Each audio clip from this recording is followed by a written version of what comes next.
Associate Professor of Sociology and Criminal Justice, Dan Phillips. We are in the Brown Room of the Sue Craven Stivers Alumni House.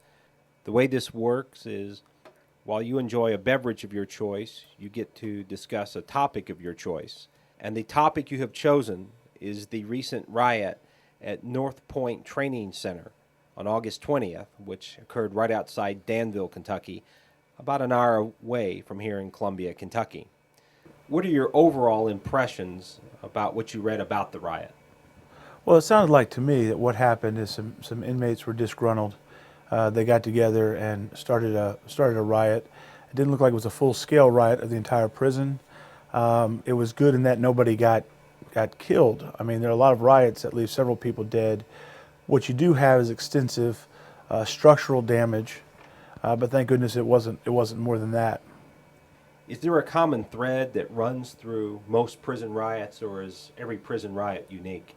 I don't think they're all unique. I think what you discover is if you look at them is they range from being highly political, such as Attica, if people remember that from the 70s, where there were several inmates that were having issues that weren't being addressed, all the way down to prison riots that take place in places where there were just some bad eggs, as they say, some instigators who started a riot, but there really aren't that many prison problems at the prison. At the North Point riot, there was some discussion about prisoners' smoking rights being restricted. Is smoking less common or more common in American prisons? I would imagine smoking is more common in prison than you'd find in the general U.S. I would also say that smoking privileges are something that some prisons would take away from people in certain kinds of circumstances. There are prisons and jails that are totally non-smoking now. That's a good thing. I don't think smoking is a good thing at all. It's good to have restrictions on that. But still, I think it's important to realize that people who work in prisons still need the ability to dish out rewards or punish people by restricting smoking privileges. When a riot breaks out at a prison, what are some of the larger issues that might come to the fore that up to that point, might have not been known by the prison officials?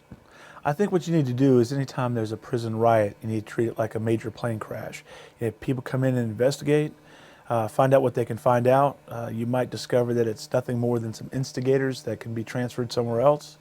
You might also discover that there are some real problems going on in the prison.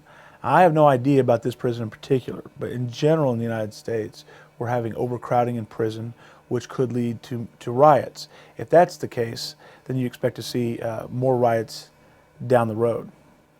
Is the United States experiencing a larger prison population because the overall population is increasing, or are there other factors at work?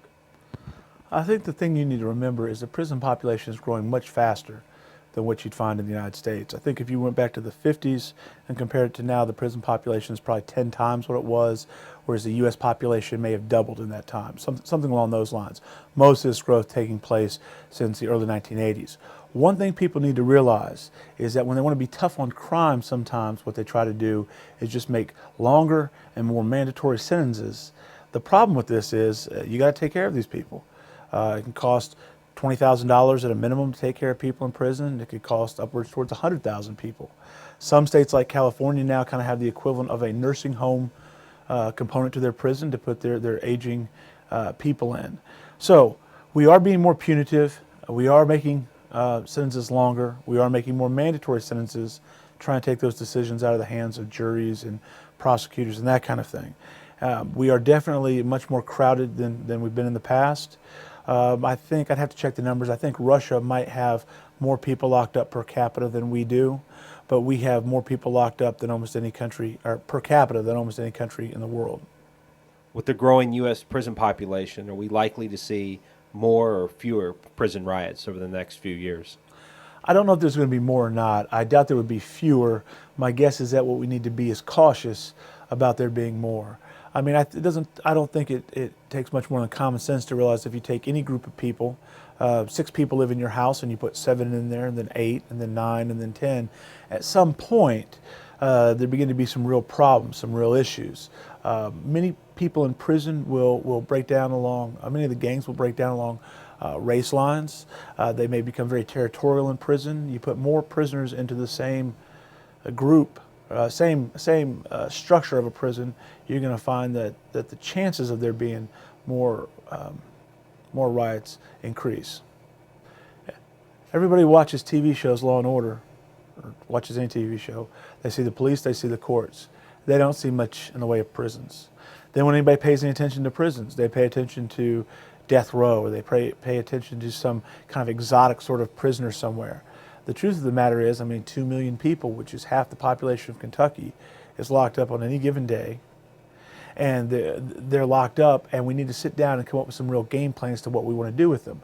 We spend billions upon tens of billions of dollars on the correction system, yet when I ask the average person what should be the goal of a prison, people can't give me answers. You'd expect if you're somebody you knew asked you for $10,000 because they're going to do this new project, you'd kind of want to know what the goal of the project was. We spend tens of billions of dollars on prisons. We don't know what our goals are. Associate Professor of Sociology and Criminal Justice Dan Phillips, thank you for joining us for Lindsey Wilson Conversations. Thank you.